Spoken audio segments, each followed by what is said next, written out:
إن الحمد لله نحمده ونستعينه ونستغفره ونعوذ بالله من شرور أنفسنا ومن سيئات أعمالنا من يهده الله فلا مضل له ومن يضلل فلا هادي له وأشهد أن لا إله إلا الله وحده لا شريك له وأشهد أن محمدا عبده ورسوله يا أيها الذين آمنوا اتقوا الله حق تقاته ولا تموتن إلا وأنتم مسلمون يا أيها الناس اتقوا ربكم الذي خلقكم من نفس واحدة وخلق منها زوجها وبث منهما رجالا كثيرا ونساء واتقوا الله الذي تساءلون به والأرحام إن الله كان عليكم رقيبا يا أيها الذين آمنوا اتقوا الله وقولوا قولا سديدا يصلح لكم أعمالكم ويغفر لكم ذنوبكم ومن يطع الله ورسوله فقد فاز فوزا عظيما أما بعد فإن خير الحديث كتاب الله وخير الهدي هدي محمد صلى الله عليه وسلم وشر الأمور محدثاتها وكل محدثة بدعة وكل بدعة ضلالة وكل ضلالة في النار. أعوذ بالله السميع العليم من الشيطان الرجيم. بسم الله الرحمن الرحيم. ولكل أمة جعلنا منسكا ليذكروا اسم الله على ما رزقهم من بهيمة الأنعام. وقال النبي صلى الله عليه وسلم من كان له ساعة فلم يضح فلا يقربن مصلانا. سبحانك لا علم لنا إلا ما علمتنا إنك أنت العليم الحكيم. رب اشرح لي صدري ويسر لي أمري واحلل عقدة من لساني يفقهوا قولي رب زدني علما. حمد و ثنا کے لائق وحدہ لا شریک احکم الحاکمین ہے، جس نے انسانوں کی رشد و ہدایت کے لیے انبیاء کرام علیہم السلام کو مبعوث فرمایا. درود و سلام نازل ہو جملہ انبیاء کرام علیہم السلام پر، خصوصاً احمد مصطفیٰ محمد مصطفیٰ صلی اللہ علیہ وسلم پر، جنہوں نے قربت الہی حاصل کرنے کے سارے طریقے بدلا دیے. اللہم صلی علی محمد وعلی آل محمد كما صليت على إبراهيم وعلى آل إبراهيم إنك حميد مجيد. اللهم بارك على محمد وعلى آل محمد كما باركت على إبراهيم وعلى آل إبراهيم إنك حميد مجيد. بزرگوں، نوجوان ساتھیوں، پردہ نشین اور بہنوں، خطبہ مسنونہ کے بعد سورۃ الحج کی ایک آیت کریمہ کی تلاوت کی گئی ہے. ساتھ ساتھ رسول اکرم صلی اللہ علیہ وسلم کی احادیث میں سے ایک حدیث بھی پڑھی گئی. انشاءاللہ الرحمن انہی آیت و حدیث کی روشنی میں کچھ باتیں آپ کے سامنے رکھی جائیں گی. اللہ ہمیں صحیح کہنے، صحیح سننے، صحیح سمجھنے اور صحیح باتوں پر عمل کرنے کی توفیق مرحمت فرمائے.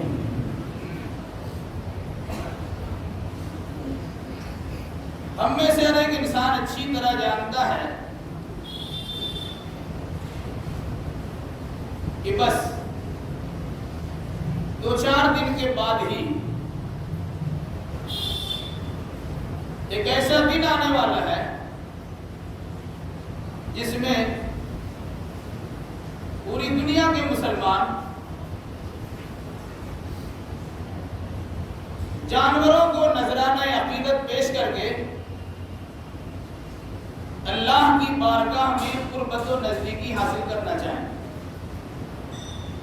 جنہیں ہم اپنی زبان میں قربانی کہتے ہیں.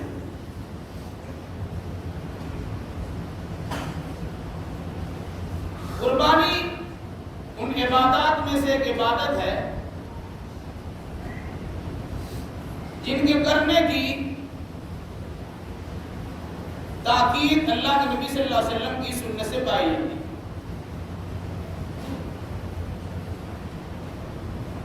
یہ بات بھی اچھی طرح آپ جانتے ہیں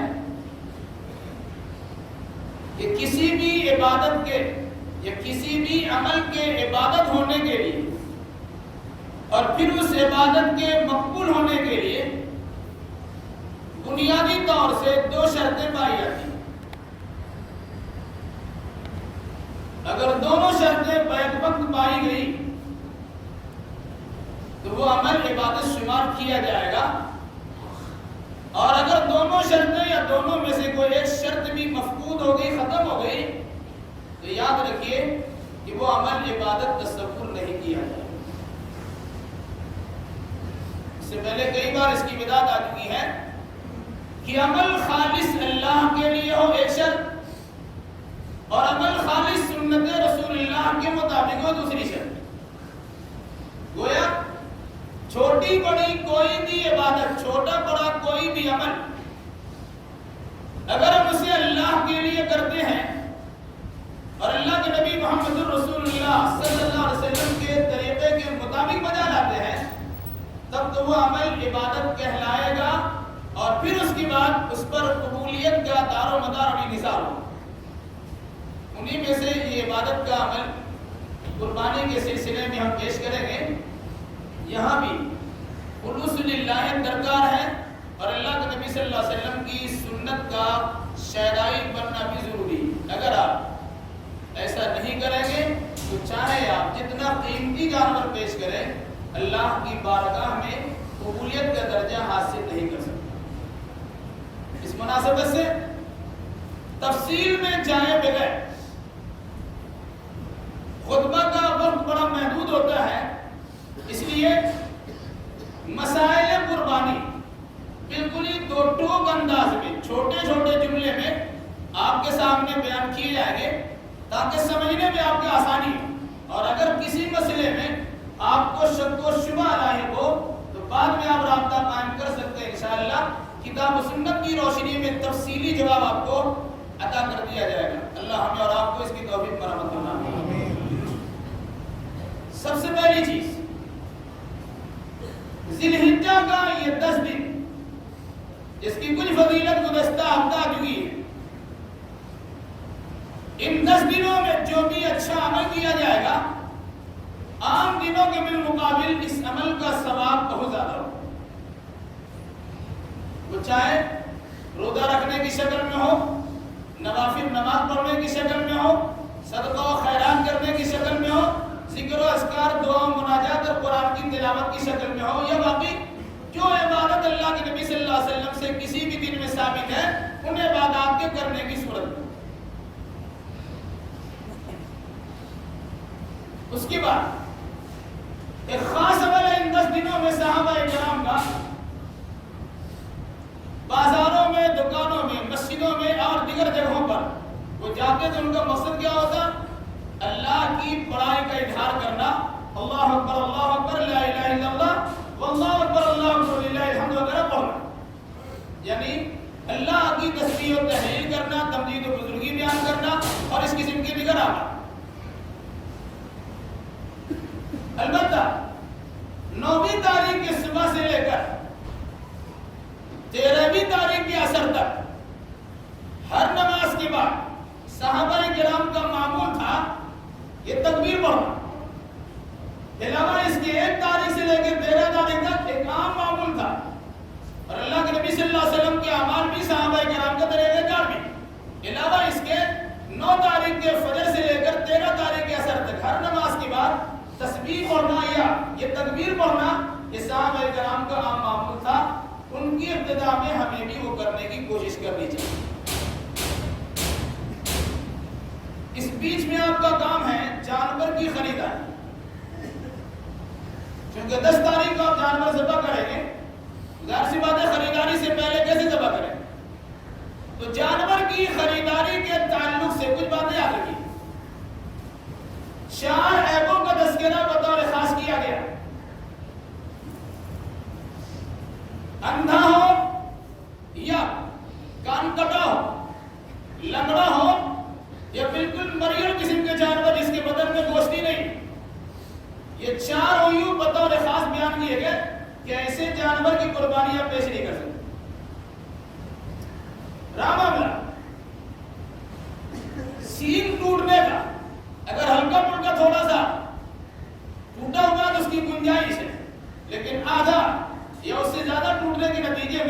ایسے جانور کی قربانی آپ نہیں کر سکتے۔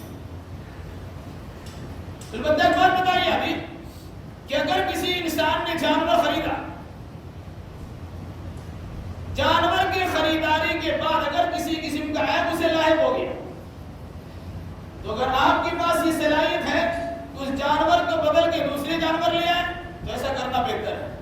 لیکن اگر دوسرے جانور خریدنے کی صلاحیت نہیں ہے تو قربانی کے غرض سے خریدا ہوا جانور میں اگر کچھ عیب واقع ہو جاتا ہے تو اس کے ذبح کرنے میں کسی قسم کی قباحت نہیں۔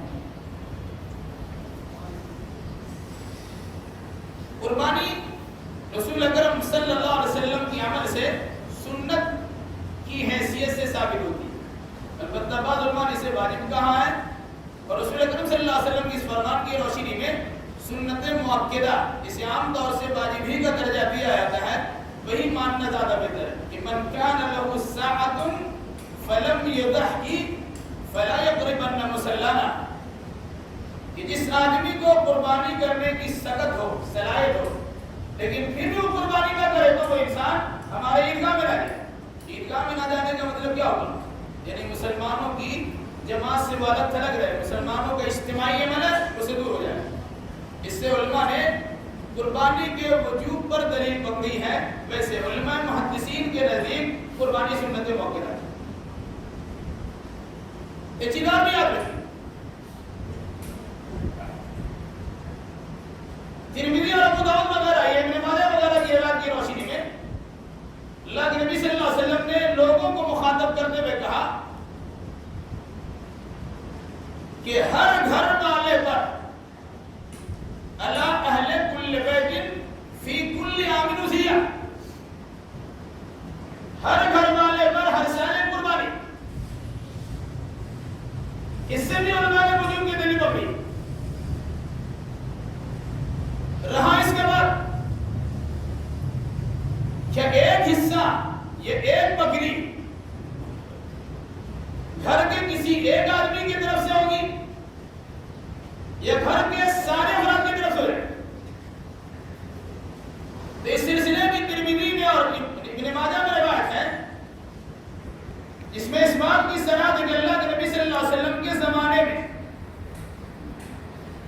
یہ ذبح عنہ وعن اہل بیتہ، صحابہ اللہ کے نبی صلی اللہ علیہ وسلم کے زمانے میں ایک بکری یضحی بالشاۃ عنہ وعن اہل بیتہ، ایک بکری اپنے طرف سے اور اپنے گھر والوں کی طرف سے کیا کرتے تھے۔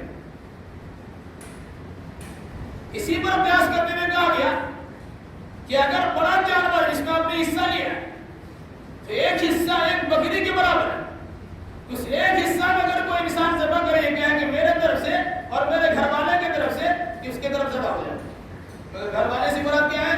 جو ایک کھانے پینے میں شرکت کرنے والے ہو، جس گاڑیاں پر ایک ہو، کھانا پینا الگ نہ ہو، اگر ایک ساتھ کھاتے ہیں چاہے 50 ساتھ کیوں نہ ہو، اس کی جو گنجائش ہے، اگر آپ ہر آدمی کی طرف سے الگ الگ کرنا چاہتے ہیں الحمدللہ، ایک آدمی کئی جانور کرنا چاہے تب بھی الحمدللہ، لیکن اگر نہیں ہے تو ایک جانور میں بلکہ ایک بکری میں ایک گھر کے سارے افراد کی طرف سے قربانی ہو جائے گی، جس کی صراحت صحابہ کرام کے عمل سے ملتی ہے۔ اب ایک چیز اور یاد رکھیں، جانور آپ نے خریدنے کی کوشش کی، خرید لیا، اس سے پہلے بات آ چکی ہے کہ موجودہ دور میں مسلمانوں کے بعض حرکات و سکنات کی وجہ سے بیمار طبیعت کے لوگوں کو فساد پھیلانے کا موقع مل رہا ہے، تو آپ محتاط رہیے اور احتیاط کے ساتھ جانور کے لانے کی کوشش کیجیے۔ جو آپ انداز دیکھتے ہوں گے سڑکوں پر ایک بڑا سا جانور جا رہا ہے تو 50 بچے پیچھے گھوم رہے ہوتے ہیں، اور کبھی لاش چلا دیا اس نے تو بچے کی ٹانگ ٹوٹتی ہے، اس کی آنکھ ٹوٹتی ہے، اور اس کے بعد پریشانی کا مسئلہ ہے۔ یہ ہوتا ہے جو عام طور سے، لیکن دیکھا گیا کہ گلی میں اگر ایک جانور رکھا گیا سب لوگ چلے گئے۔ اس سلسلے میں آپ بطور خاص جس اصول کے مطابق جانور کو لانے کا آپ سے کہا گیا ہے کہ پیدل لانے کے بجائے گاڑی پہ لائیے تاکہ پریشانی نہ ہو، ایسی بات ہے محلے کے گلی کوچے میں گاڑی گھسائیں گے نہیں، آپ خود لے کے جائیں گے، تو کوشش یہ ہونی چاہیے کہ 2-4 آدمی ہی رہے، تو 4 کی جگہ پر 40-50 بچے آگے پیچھے گھومتے رہے، اور اس کے بعد کہتے رہے یہ کتنے میں خریدا، تو 50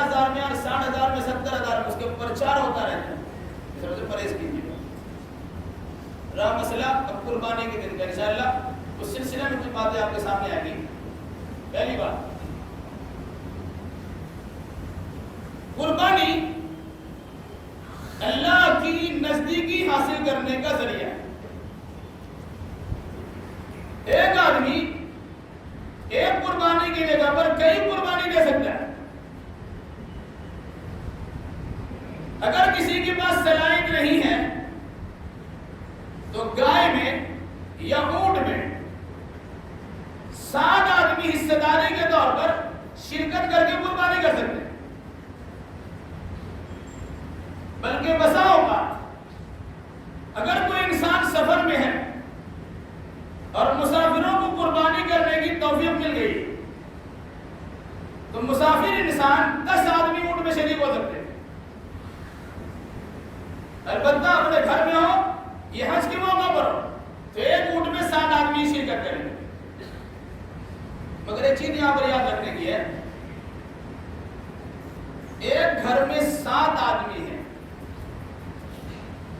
آپ نے 7 آدمی کا الگ الگ نام لے کر کہا فلاں فلاں فلاں فلاں. یاد رکھیے گا، اس طرح ایک گھر کے 7 افراد کے نام پر ایک جانور کے ذبح کرنے کا میرے علم میں کوئی حدیث موجود نہیں. اللہ کے نبی صلی اللہ علیہ وسلم کے گھر میں آپ کے علاوہ 9 بیویاں تھیں. آپ نے ایک جانور اپنی طرف سے کر دیا اور ایک جانور اپنی بیویوں کی طرف سے کر دیا. اس میں حصہ داری نہیں لگا. اس مناسبت سے حصہ داری گھر میں نہیں بنتی، یا گھر کے لوگ بھی کرنا چاہیں گے تو سب کا نام دیتے، اس کی کوئی ضرورت نہیں ہے. ادھر حقیقت باہر والوں کے لیے ہے. اگر باہر کے سب 7 افراد شرکت کرنا چاہے تو 7 افراد کی طرف سے ایک جانور خریدا جائے اور اس کے بعد ان کے نام سے ذبح کر دیا. مگر یہ چیز اور بھی یاد رکھیے، ایک بہت بڑا مسئلہ ہے کہ اگر کوئی انسان پہلی بار قربانی کر رہا ہے تو سوچتے ہیں کہ اس میں ایک حصہ یا پورا کا پورا پہلے اللہ کے نبی کی طرف سے کر دیتے ہیں. ہم قربانی پہلی بار کرنے آ رہے ہیں تو پہلی قربانی کس کی طرف سے؟ اللہ کے نبی صلی اللہ علیہ وسلم کی طرف سے. ایک یہ ہے، کچھ لوگوں نے کہا کہ اس میں ایک حصہ اللہ کے نبی کی طرف سے جائے گا، باقی اپنے لوگوں کی طرف سے. ایک دوسرا مسئلہ یہ ہے کہ پہلی بار ہم کرنے آ رہے ہیں کہ ہمارا ماں باپ تو نہیں کیا ہے تو پہلے باپ کے نام سے کر دیں گے، پھر اس کے بعد فلاں فلاں کے نام سے دیں گے، وہ چاہے باپ زندہ ہو چاہے مرد ہو. یاد رکھیے گا، عبادت امر توقیفی ہے، مطلب اللہ اس کے رسول کے فرمان پر موقوف ہے. جس کام کے کرنے کا ثبوت حدیث و قرآن میں مل جائے وہی کام کریں گے تو وہ کام عبادت تصور کیا جائے. اگر آپ اس کے برخلاف کریں گے تو عبادت نہیں ہوگی. اگر عبادت مانتے ہیں تو اس کے برخلاف کرنے کی ضرورت نہیں. رسول اکرم صلی اللہ علیہ وسلم سے کسی صحیح صریح اور مرفوع حدیث سے یہ صراحت کے ساتھ وضاحت نہیں ملتی ہے کہ آپ نے کسی مردہ کی طرف سے قربانی کی. حالانکہ آپ کی زندگی میں آپ کی شریک حیات کا انتقال ہو چکا تھا، آپ کے بیٹوں کا انتقال ہو چکا تھا، آپ کی بیٹی کا بھی انتقال ہو گیا ہے، لیکن اس کے باوجود آپ نے ان اپنے مرے ہوئے رشتہ دار کی طرف سے کبھی بھی 1 سال بھی آپ نے قربانی نہیں کی. جب آپ نے نہیں کی ہے تو ہمیں اور آپ کو اللہ کے نبی صلی اللہ علیہ وسلم سے آگے بڑھنے کی ضرورت ہے. اسی طریقے سے صحابہ کرام رضوان اللہ علیہ اجمعین جو اللہ کے نبی صلی اللہ علیہ وسلم کی محبت میں اتنے بار افتا تھے کہ وہ اپنی جان سے زیادہ ان کو حدیث سمجھتے تھے، لیکن کسی صحیح حدیث میں اس کا ثبوت آپ کو نہیں ملے گا کہ کسی ایک صحابی نے بھی اللہ کے نبی صلی اللہ علیہ وسلم کی طرف سے قربانی کی ہوگی. جب نبی اور صحابہ سے، اللہ کے نبی اور صحابہ کرام سے کسی مرے ہوئے انسان کی طرف سے قربانی کرنے کا ثبوت نہیں ہے تو ہمیں کرنے کی گنجائش ہے، ہمیں کرنے کی ضرورت نہیں، کیونکہ عبادت در حقیقت زندہ کی طرف سے ہے تو زندہ انسان عبادت پیش کرے گا. رہا مسئلہ، بعض علماء نے کہا کہ اگر کوئی انسان کسی مردہ انسان کی طرف سے قربانی کر دے گا تو احتیاط کا تقاضا یہ ہے کہ اس گوشت کو پورا کا پورا صدقہ و خیرات کر دیا جائے. اگر مگر چونکہ لیکن کا مسئلہ ہی کیوں صدقہ کرنا تو کبھی بھی کر سکتے ہیں آپ, تو قربانی کی دینی صدقہ کیوں کرنا؟ اس لیے یہ اگر لگانا اور مگر لگانے کی ضرورت نہیں ہے کہ اگر کر دیا تو صدقہ کے طور پر تقسیم کر دیا جائے گا. ایسا کرنے سے گریز کیجیے کیونکہ اللہ کے نبی صلی اللہ علیہ وسلم کی حدیث سے اور صحابہ کرام کے معمول سے اس کا کوئی ثبوت نہیں ملتا. ایک مسئلہ اور بھی یاد رکھیں, کبھی کبھی آپ سنتے ہوں گے, بلکہ اکثر بیشتر سنا جاتا, ایک بڑا سا جانور خریدا, اس میں کچھ عقیقہ کا حصہ رکھا گیا اور کچھ قربانی کر دیا. یاد رکھیے گا, عقیقہ کے لیے حد بندی ہے وقت کی. بچے کی ولادت پر 7واں ہی دن عقیقہ ہوتا ہے. کسی مجبوری کی بنا پر 7واں نہیں کر سکے تو کئی طریقوں سے ملنے کے نتیجے میں روایت حسن درجہ تک پہنچ جاتی ہے کہ وہ 14 تاریخ کو یعنی 14واں دن یا پھر 21واں دن ذبح کیا جائے. ان 3 دنوں کے علاوہ حدیث میں کوئی ثبوت نہیں ملتا.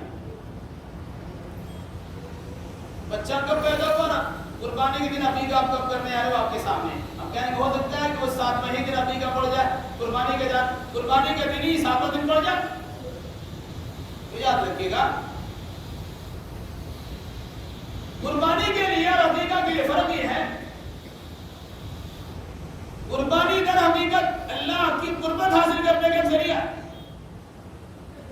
اور عقیقہ در حقیقت اللہ کی جانب سے ملی ہوئی نوازش, بچے کی شکل میں جو عطیہ آپ کو ملا ہے اس کا شکرانہ ہے.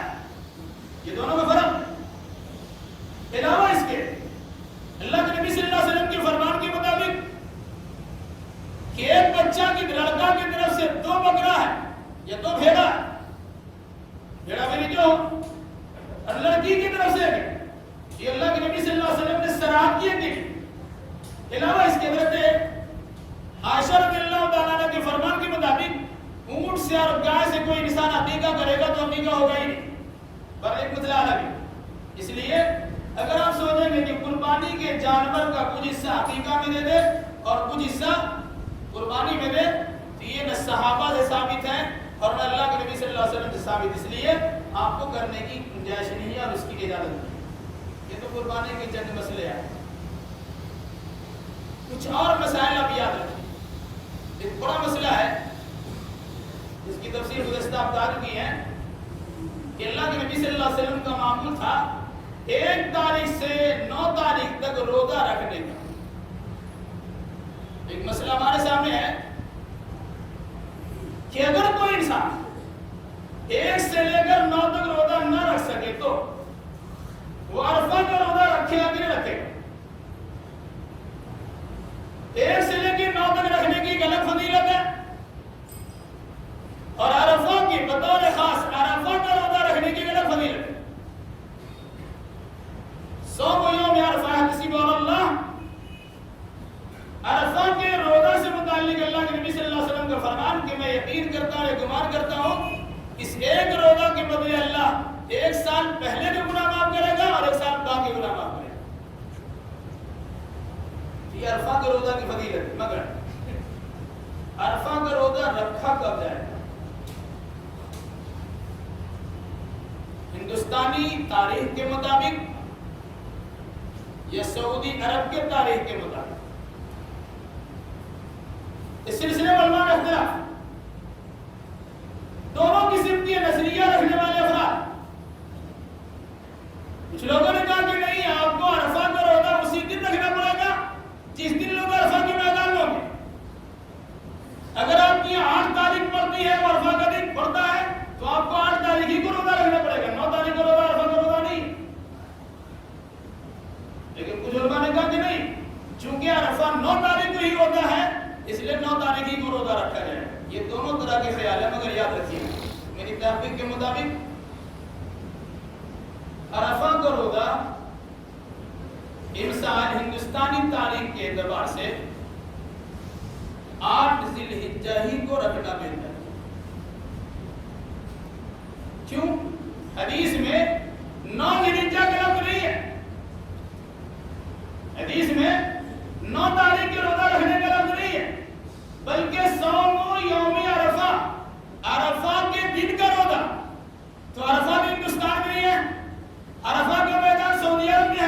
حجاج کرام جس دن عرفہ کے میدان میں ہوں گے اسی دن ان کی مماثلت پیدا کرنے کے لیے، مشابہت اختیار کرنے کے لیے، ان کی جماعت میں شرکت پیدا کرنے کے لیے آپ کو عرفہ کا دن ہی روزہ رکھنا چاہیے، اور عرفہ کے دن کا روزہ یہاں 8 تاریخ کو۔ ہاں ایک مسئلہ ہے پر یہ بھی ہے، کچھ لوگوں نے کہا کہ اختلاف سے بچنے کے لیے 8 کو بھی رکھ لیجیے اور 9 کو بھی رکھ لیجیے۔ یہ مسئلہ عام طور سے بیان کیا ہے تو یاد رکھیے گا، اختلاف سے بچنے کے لیے 8 9 رکھنے کی ضرورت نہیں ہے کہ حدیث میں عرفہ کا ہے جس دن عرفہ کو اسی دن رکھنا ہے۔ ہاں البتہ اس معنی کر کے آپ کو روزہ رکھنا ہے کہ 1 سے لے کے 9 تک اللہ کے نبی صلی اللہ علیہ وسلم نے روزہ رکھا ہے، اور اس روزہ رکھنے کی اللہ کے نبی صلی اللہ علیہ وسلم نے کوئی فضیلت بھی بیان فرمائی ہے، اس لیے اگر یہ سمجھ کے رکھتے ہیں کہ 1 سے لے کے 9 تک جب تک روزہ رکھنا چاہے آپ رکھ سکتے ہیں، اس معنی کر کے 9 کو بھی آپ روزہ رکھ سکتے ہیں۔ البتہ عرفہ کا روزہ آپ کا در حقیقت وہ 8 تاریخ کا روزہ یہاں کا ہوگا، الا ہے کہ کسی سال وہاں کی مناسبت سے 9 تاریخ کو عرفہ کا دن پڑ جائے تو 9 تاریخ کو روزہ رکھا جائے۔ بلکہ علماء نے یاد لکھا ہے، سعودی علماء نے ہیئت کبار العلماء، وہاں بڑے بڑے علماء کرام کی تنظیم اور ٹیم ہے سعودی عرب میں، وہاں کے علماء کرام کی جانب سے یہ فتویٰ بھی خاص طور سے صادر کیا گیا ہے کہ اگر کسی علاقے میں دن پہلے چاند دیکھ لیا گیا تو چاہے ان کا وہ 10 تاریخ پڑے عرفہ کا دن، ان کو عرفہ کا روزہ 10 تاریخ ہی کو رکھنا پڑے۔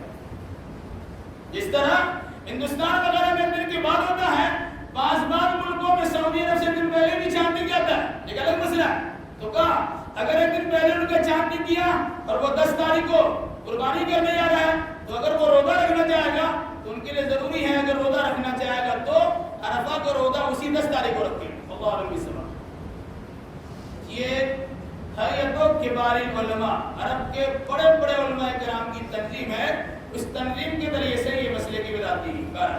تو یہ عرفہ کے روزہ کے سلسلے میں ایک بات یاد رکھیے، آپ 1 سے لے کے 9 تک رکھ لیں تو الحمدللہ، نہیں تو 8 تاریخ کو روزہ ضرور رکھیے گا، کیونکہ اس سے 1 سال پہلے اور 1 سال بعد کی گناہ معاف ہوتا ہے۔ اور یہ فضیلت جانتے ہوئے کہ ان دنوں میں جو بھی عمل کیا جائے گا اس کے درجہ اللہ کے زیادہ ہے، اس مناسبت سے 9 تاریخ کو بھی روزہ رکھیں گے تو الحمدللہ بہتر ہوگا۔ یہ تو آپ کا کام ہو گیا قربانی سے پہلے والا دن۔ اب پھر قربانی میں چلیں۔ قربانی کا دن یاد رکھیے گا،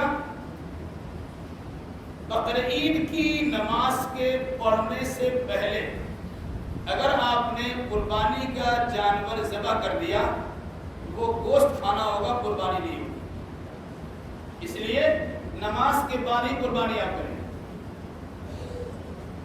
پھر قربانی آپ کرنا چاہیں گے کوشش کیجیے اپنے ہاتھ سے ذبح کرنے کی۔ آپ نہیں کر سکتے اپنے گھر کے کسی فرد سے کروائیے، گھر میں مرد اگر نہیں کر سکتے، عورتوں کے پاس اتنی ہمت و طاقت ہے تو عورتوں سے بھی قربانی کرائی جا سکتی ہے۔ بہتر یہ ہے کہ باہر سے کسی کو بلا کر ذبح کرانے کے بالمقابل خود سے کر لیے زیادہ بہتر ہے۔ حضرت ابو موسیٰ رضی اللہ تعالیٰ عنہ اپنی بیٹیوں کے ذریعے سے قربانی کروا لیا کرتے ہیں۔ بہرحال یہ کرانے کی گنجائش ہے باہر کے بالمقابل اپنوں سے۔ اس کا مطلب نہیں کہ باہر کوئی انسان ذبح کرے گا تو قربانی نہیں ہوگی، کر سکتے ہیں، لیکن جہاں یہ عقیدہ و نظریہ ہے کہ فلاں پیر صاحب آئیں گے تبھی قربانی ہوگی اور اگر وہ نہیں آئیں گے تو چھری پھونک کے دیں گے تب ذبح کریں گے، تو یہ بدعیہ عمل ہے، اس سے آدمی کو پرہیز کرنا چاہیے۔ رہا مسئلہ قربانی کے دن کا، ایک مسئلہ بڑا اہم سے یاد رکھیے، 10 تاریخ جس کو یوم النحر کہا جاتا ہے اس دن قربانی کرنا سب سے افضل ہے۔ 10 تاریخ کے دن قربانی سے بہتر کوئی عمل نہیں۔ فرائض تو فرائض ہے، فرائض کے علاوہ 10 تاریخ کے دن میں قربانی کرنے سے زیادہ بہتر عمل کوئی عمل نہیں، صرف قربانی کرے گا، ایک کرے یا ایک کرے۔ 10 تاریخ کے بعد کب تک قربانی کر سکتے ہیں؟ 10 تاریخ کے بعد 10 11 12 یہ 3 دن قربانی کرنا ایسا ہے جس میں کسی کا شک و شبہ کی کوئی گنجائش نہیں۔ 3 دن قربانی شک و شبہ سے بالا کر، لیکن پہلے دن 10 تاریخ کو قربانی کرنا سب سے افضل عمل ہے۔ اگر پہلا دن نہیں کر سکا دوسرا اور تیسرا دن کر سکتے ہیں۔ مثلا رہا 14 دن کی قربانی۔ اب ایک بات یاد رکھیے گا، چوتھے دن کی قربانی سے متعلق صحابہ کرام کے زمانے سے ہی اختلاف چلا ہے. بعض صحابہ نے چوتھے دن قربانی کی گنجائش رکھی ہے اور بعض صحابہ نے کہا کہ نہیں تیسرے دن تک قربانی کرنا ہے. یہ دونوں طرح کے آراء دونوں طرح کے خیالات صحابہ کرام سے ملتے ہیں. البتہ ایک روایت عام طور سے پیش کی جاتی ہے کل ایام التشریق ذبح، تشریق کے سارے دن ذبح کے دن. اور تشریق کے بارے میں عام طور سے کہا جاتا کہ یوم تشریق یا ایام تشریق 13 تاریخ کے اثر تک ہے. اس مناسبت سے کہا 13 تاریخ کے اثر تک 13 تاریخ تک قربانی کی جا سکتی. لیکن اس روایت کو اکثر و بیشتر محدثین نے ضعیف کہا. اس لیے مرفوع روایت کے ذریعے سے استدلال نہیں کر سکتے. رہا صحابہ کرام کا عمل تو صحابہ کرام کی اعمال یا ان کے آثار کی روشنی میں یہ کہا جا سکتا ہے کہ اگر کوئی انسان پہلا دوسرا تیسرا دن نہیں کر سکا ہے تو وہ تیسرے دن کی بھی قربانی کر سکتا ہے. لیکن اگر کوئی انسان یہ سوچ کے رکھتا ہے ہم چوتھا ہی دن قربانی کریں گے تو کسی بھی شکل میں علماء نے اس کو بہتر نہیں کہا. اب پہلا بھی چھوڑ دیا، وسائل آپ کے پاس موجود ہے، قربانی کا جانور موجود ہے، ساری چیزیں آپ کے پاس موجود ہے، نہیں ہم چوتھے ہی دن قربانی کریں تو اگر یہ عقیدہ و نظریہ ہے تو علماء نے اس سے منع کیا. اگر آپ نہیں کر سکے دوسرا تیسرا میں تو اس کے بعد چوتھے دن کی گنجائش نکالی جا سکتی ہے. ایک مجبوری کی شکل میں بعض صحابہ کرام کا عمل. یہی فتویٰ امام مالک، امام احمد بن حنبل رحمۃ اللہ نے کی جگہ امام شافعی رحمۃ اللہ نے دیا ہے. امام شافعی نے کہا کہ 4 دن تک قربانی کی جا سکتی ہے بعض صحابہ اور بعض تابعین کے آثار کی روشنی میں. کسی مرفوع حدیث میں اس کی صراحت نہیں ملتی ہے اور علاوہ اس کے یہ متفق علیہ مسئلہ بھی نہیں ہے. مختلف ہی مسئلہ ہے تو مختلف ہی مسئلے کو بطور گنجائش ہی رکھنا چاہیے. اسے دھوکہ کھڑا کر کے مسئلے کی شکل میں کہ ہم 4 تاریخ ہی کو قربانی کریں گے یہ مناسب نہیں. گنجائش نکالی جا سکتی ہے کہ پہلا دوسرا اگر تیسرا دن نہیں کر سکا تو چوتھے دن کی جا سکتی ہے. لیکن یہ معاملہ کہ ہم چوتھا ہی دن کریں گے اور پہلے دن قربانی نہیں کرنے روکے رکھیں گے یہ کسی بھی شکل میں مناسب نہیں. یہ قربانی کے بعد مسائل ہیں جنہیں یاد رکھنے کی ضرورت ہے. ایک مسئلہ تقریباً ہر سال یہ بات آپ کے سامنے آتی ہے کہ عبادت کے لیے انسان کا مسلم ہونا ضروری ہوتا ہے. میرے کہنے کے مطابق نہیں، صحابہ کرام کے اجماعی فتوے کے مطابق اگر کوئی انسان جان بوجھ کر نماز چھوڑ دیتا ہے تو کوئی انسان دائرہ اسلام سے خارج ہو جاتا ہے. گویا بے نمازی اگر کوئی عمل کرے گا تو بے نمازی کے کسی عمل کے کرنے کا کوئی اعتبار نہیں. آپ اگر بے نمازی ہو کر قربانی پیش کریں گے تو چاہے 1 لاکھ کا بکرا کیجیے چاہے 2 لاکھ کا کیجیے، وہ آپ کو سمجھانے کے لیے ہو سکتا ہے. میری تحقیق کے مطابق آپ کی قربانی کا کچھ ثواب آپ کو نہیں ملے گا. شاید فضول خرچی کے نتیجے میں آپ مجرم بھی گردانے جا سکتے ہیں کہ آپ نے خواہ مخواہ میں پیسہ برباد کر دیا. جبکہ آپ بطور خاص قربانی کے ذبح کے وقت میں جو روایت ضعیف ہی صحیح جس کے ذریعے سے آپ ایک دعا پڑھتے ہیں وجہت وجہی للذی فطر السماوات والارض حنیفا وما انا من المشرکین ان صلاتی ونسکی ومحیایا ومماتی للہ رب العالمین لا شریک له بذلک وامرت وانا اول المسلمین. یہ قرآن کی آیتیں ہیں لیکن بعض ضعیف روایتوں میں سے قربانی کے دعا کے طور پر پیش کیا گیا ہے. آپ اس سے ان آیات کا ترجمہ مرتب پڑھ لیجئے گا. اس میں بطور خاص کہا گیا کہ سارے جہان والوں سے رشتہ ناتا توڑ کر میں اللہ آسمان و زمین کے خالق کی طرف اپنی توجہات کو مرکوز کرتا ہوں اور اس کی ذات و صفات میں کسی بھی اعتبار سے شرکت کرنے کے لیے تیار نہیں ہوں. ساتھ ساتھ یہ بھی کہا گیا کہ میری نماز اور میری قربانی بلکہ میرا جینا اور میرا مرنا سب اللہ کے لیے، اس کا کوئی شریک نہیں ہے. مجھے اسی بات کا حکم دیا گیا. یہ بتائیے کہ آپ کہہ رہے ہیں میری نماز اور میری قربانی اللہ کے لیے اور آپ نماز پڑھتے نہیں، وہاں بھی اللہ کو دھوکہ دے رہے. بھائی انسان کو دھوکہ دے کے نکل جائے میں نماز پڑھتے نبی تو بول رہا ہے، لیکن اللہ تبارک و تعالیٰ کے فرشتے تو آپ کو لکھنے کے لیے تیار ہیں کہ آپ کی نماز کا اور آپ کی قربانی کی جذبے سے. اس لیے اس ضعیف روایت کی مناسبت سے بھی اللہ کو اگر آپ دھوکہ دیں گے تو گرفتاری آپ کے عمل میں آ جائے گی اور نتیجے کے طور پر آپ کے اعمال اکار کو برباد چلے ہیں. اس لیے قربانی کی ہم قربانی سے منع نہیں کرتے, قربانی کیجیے, لیکن اس سے پہلے اپنے عقیدہ اعمال کی درستگی کرتے ہوئے نماز کا پابند بننے کی کوشش کیجیے اور مستقل اس پر قائم قدم رہیے. اللہ ہمیں اس کی توفیق عنایت فرمائے. آمین. علاوہ اس کے رہا مسئلہ قربانی کے جانور کے ذبح کرنے کا, اور یہ بسم اللہ اللہ اکبر اتنا بھی کافی ہے. اگر آپ چاہیں تو کہیں گے اللہم ان ھذا منک ولک وتقبل منی ومن اہل بیتی, میرے طرف سے اور میرے گھر والوں کی طرف سے قبول کرے اللہ, یہ تیرے ہی طرف سے اور تیرے ہی لیے. اس کے بعد کہ بسم اللہ اللہ اکبر. جانور کے متعلق کی بات یاد رکھیے, دیکھا جاتا ہے کہ جانور پٹھا نہیں کہ ایک درجن افراد اس کے اوپر چڑھ جاتے ہیں, اور جو عقیدہ خرافات کیا ہے کہ اونٹ کے کان میں پھونک دینے سے وہ بیٹھ جاتا ہے.